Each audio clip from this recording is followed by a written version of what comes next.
Hello friends, आज आपण या छोट्याशा व्हिडिओमध्ये जाणून घेणार आहोत की फ्रेझल वर्ब म्हणजे काय. तर तत्पूर्वी सर्वात आधी आपण फ्रेझल वर्ब म्हणजे काय हे समजून घेऊया आणि त्यानंतर त्याची काही उदाहरणे पाहूया. तर मित्रांनो, फ्रेझल वर्ब म्हणजे a verb that is combined with an adverb or preposition or sometime both to give new meaning is known as phrasal verb.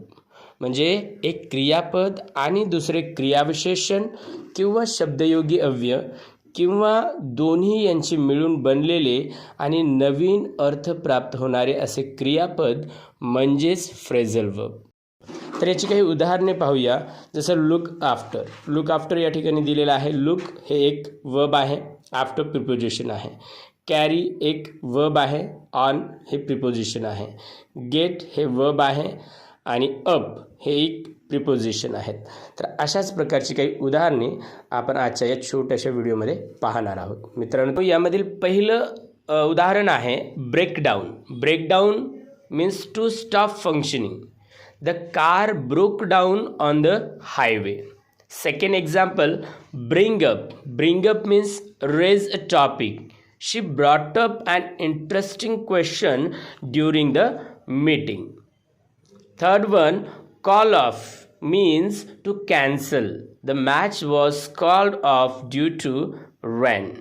Next one, carry on. Carry on means to continue. Despite the interruption, he carried on with his presentation. Next one, come across means to find by chance. I came across an old photograph while cleaning. Next one, cut down. Cut down means reduce. He decided to cut down on sugar. Next one, drop out. Drop out means to leave. She dropped out of college to pursue acting. Next one, figure out means to understand. I finally figured out how to use the software. Next one, fill out. Fill out means to complete. Please fill out this application form.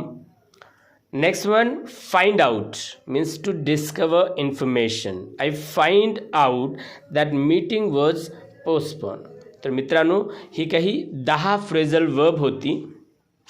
I hope तुम्हाला हा video आवडला असेल आणि जर हा video तुम्हाला आवडला असेल तर आमच्या चॅनलला सबस्क्राईब करा, लाईक करा आणि गरजवंतांपर्यंत हा व्हिडिओ शेअर करायला विसरू नका. आजच्यासाठी एवढंच. परत भेटूया पुढील व्हिडिओमध्ये एका नवीन विषयासह.